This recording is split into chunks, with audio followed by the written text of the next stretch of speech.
Shalom, berjumpa kembali dengan channel Kelapo Sukacita. Saya akan memberikan firman Tuhan untuk kita bersama membaca, mendengar, dan merenungkannya. Namun sebelumnya mari kita berdoa. Saat ini, saat yang indah bagi kami untuk bersekutu dengan Tuhan, mengawali seluruh aktivitas, rutinitas, tanggung jawab, dan pekerjaan kami. Karena itu Tuhan, kami memohon curahan urapan kuasa Roh Kudus untuk menuntun, membimbing, mengarahkan kami, dan menyingkapkan firman-Mu bagi kami, sehingga firman yang tersingkap meneguhkan, mengokohkan, melengkapi, dan membimbing kami kepada kebenaran. Demi Yesus Kristus, firman yang hidup, kami berdoa. Amin. Bagian firman Tuhan yang terbaca di hari ini terambil dari kitab Yeremia pasal 17 ayat 7 sampai ayatnya yang ke-8. Yeremia pasal 17 ayat 7 sampai ayatnya yang ke-8. Firman Tuhan yang berperikop pergumulan nabi oleh karena bangsa yang berdosa. Ayat 7 dan 8, diberkatilah orang yang mengandalkan Tuhan, yang menaruh harapnya pada Tuhan. Ia akan seperti pohon yang ditanam di tepi air, yang merambatkan akar-akarnya ke tepi batang air, dan yang tidak mengalami datangnya panas terik, yang daunnya tetap hijau, yang tidak khawatir dalam tahun kering, dan yang tidak berhenti menghasilkan buah. Demikian firman Tuhan. Pemirsa channel Kelapo Sukacita, dari bacaan kita Yeremia pasal 17 ayat 7 dan 8 diberikan tema adalah andalkan Tuhan dan berharap pada Tuhan. Andalkan Tuhan dan berharap pada Tuhan. Pemirsa channel Kelapo Sukacita, Nabi Yeremia menuliskan kitab ini yang ditujukan kepada umat Israel, berkenaan dengan umat ini sudah tidak hidup setia taat lagi kepada Tuhan. Mereka cenderung melakukan segala sesuatu menurut keinginan mereka sendiri, bahkan mereka membuat patung-patung tuangan dan lalu kemudian mereka menyembah karena mereka ingin melihat Allah yang menurut mereka harus kelihatan, Allah yang menurut mereka dapat mereka pegang, dapat mereka raba. Dan dengan demikian akan membuat mereka menjadi percaya. Atas apa yang dilakukan oleh bangsa Israel ini, Yeremia diutus oleh Allah untuk menyampaikan kepada bangsa Israel berkaitan dengan segala dosa pemberontakan yang sudah mereka lakukan. Di dalam bacaan kita pada ayatnya yang kelima, disampaikan kepada umat Israel, terkutuklah orang yang mengandalkan manusia, yang mengandalkan kekuatannya sendiri dan yang hatinya menjauh daripada Tuhan.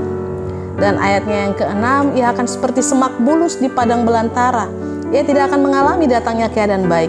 Ia akan tinggal di tanah angus, di padang gurun, di negeri padang asin yang tidak berpenduduk. Namun hal yang sama dari bacaan ini justru bertolak belakang pada ayatnya yang ke-7 dan 8. Diberkatilah orang yang mengandalkan Tuhan, yang menaruh harapannya pada Tuhan. Ia akan seperti pohon yang ditanam di tepi air, yang merambatkan akar-akarnya ke tepi batang air dan yang tidak mengalami datangnya panas terik, yang daunnya tetap hijau, yang tidak khawatir dalam tahun kering dan yang tidak berhenti menghasilkan buah.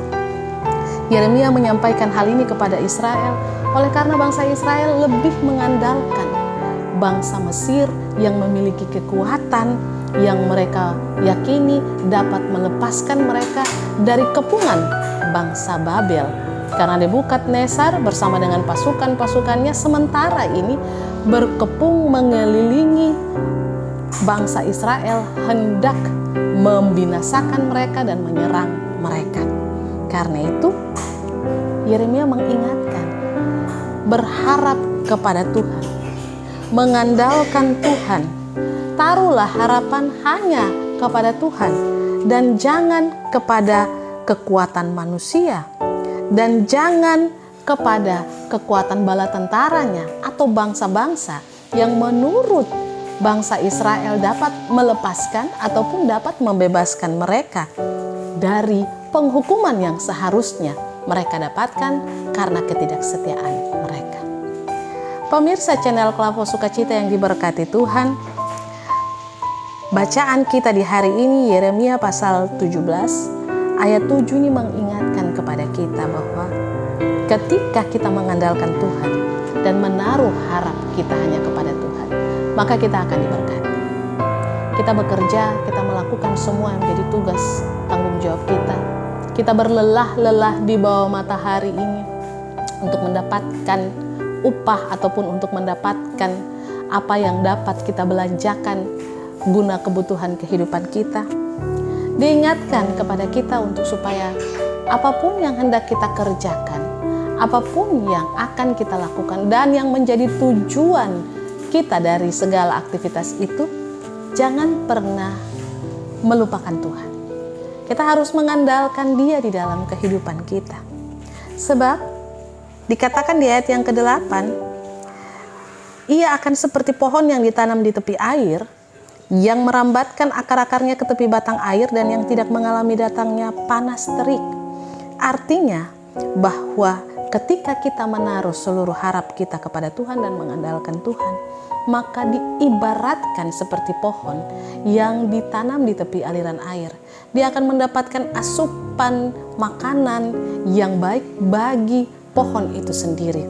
Dan yang pada akhirnya daunnya tetap hijau dan yang tidak khawatir dalam tahun kering, sebab air itu akan selalu tersedia dan memberikan kehidupan kepada pohon itu. Dan yang luar biasa daripada hal itu adalah dia tidak akan pernah berhenti menghasilkan buah. Demikian pula dalam kehidupan kita. Jika kita terus mengandalkan Tuhan, maka kehidupan kita akan selalu diberkati. Dan lebih daripada itu, kita tidak akan pernah berhenti untuk menjadi berkat dalam hidup kita, keluarga kita, pun juga dalam kehidupan dengan sesama kita yang lain.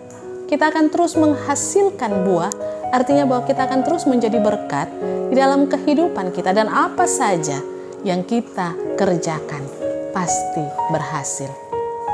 Tuhan memberkati kita dengan firman-Nya di hari ini untuk terus memberikan kekuatan pengharapan, membimbing dan mengarahkan kita menjalani hari-hari kehidupan, kerja dan karya kita dalam penjagaan dan pengasihan-Nya. Amin. Mari kita berdoa. Bapa di sorga, terima kasih untuk firman-Mu yang telah kami baca, dengar, dan renungkan di saat ini. Bimbinglah kami senantiasa supaya kami menjadi anak-anak Tuhan yang setia, yang selalu mengandalkan Tuhan dan berharap kepada Tuhan. Sebab kami percaya jika itu kami jalani dalam hidup ini, maka hidup kami diberkati. Peliharalah kami dengan semua yang menjadi tugas dan tanggung jawab kami di hari ini. Dan jagalah akal budi dan kehendak kami supaya kami tidak menjadi orang-orang yang dapat menjalankan kehidupan ini menurut keinginan dan hawa nafsu duniawi. Tetapi kami menjalani kehidupan ini menurut kehendak dan kuasa Tuhan. Demi Yesus Kristus firman yang hidup, demi Yesus Kristus juru selamat kehidupan kami, kami berdoa, bersyukur, dan mempersembahkan hidup kami ke dalam tangan kasih-Mu. Amin. Shalom, Tuhan memberkati.